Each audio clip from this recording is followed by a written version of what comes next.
So how did Stone Cold Steve Austin come about? Tricky story. I was the ringmaster. I got the phone call. This is back when phones were still on the wall, and everybody used cell phones these days. Had a long cord on that thing, so you walk around half a house with it. That was the modern day Yeah. cell phone. That was a cell phone. Yes, I had that maroon phone, and Mobile. that phone rang. I said, "Hello." I get this voice on the end of it. Steve, Vince McMahon. Just started talking right away with the sales pitch. He goes, want to bring in, and I'd already met with Vince McMahon 3 times, and I could see that they didn't have any interest in me as like a superstar. They were bringing me in as what we call in the business a mechanic, a guy who is very proficient in the ring and can have good matches with anybody, and you need those guys on the crew, right?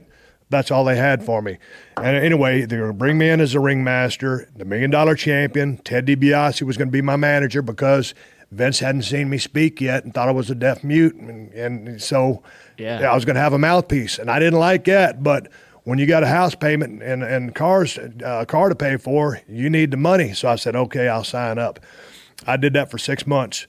And I knew that there was no future in being the ringmaster. And so I was at the house in my log cabin, and I was having a couple. And I watched his show on HBO about that serial killer, Richard Kuklinski, who was a hitman over in Chicago, whatever. And I don't endorse nothing the guy did, but the guy was called Iceman because he was very cold-blooded. And but I was a heel in the business. I was a bad guy. Okay. So it's my job to be hated. So I took that idea and I called the office. I said, "Hey man, I got this idea. I want to be like a cold-blooded, remorseless, a heel." And I told them about the Iceman name. Well, there was a guy in Texas at World Class Championship Wrestling who had already been the Iceman King Parsons, because we don't want to do that. And so they sent me 3 pages of these horrible names: Fang McFrost,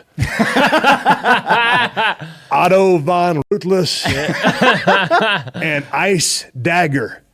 And I'm thinking, these guys are supposed to be creative geniuses, and this is the best they got. And I threw the pages up. I said, my wife at the time was from England, and they drink hot tea over there. So she brought me a cup of hot tea, and she goes, "Oh, don't worry about it. Just drink your tea before it gets stone cold." And she said, "That's your name, Stone Cold Steve Austin." So I called the office. I pitched it. I said, "Hey, man, I want to be Stone Cold Steve Austin, and I want to be from Victoria, Texas." And Jerry Briscoe says, "All right, I'll run it by Vince and see what he says." So unceremoniously, that's how we came up with Stone Cold Steve Austin.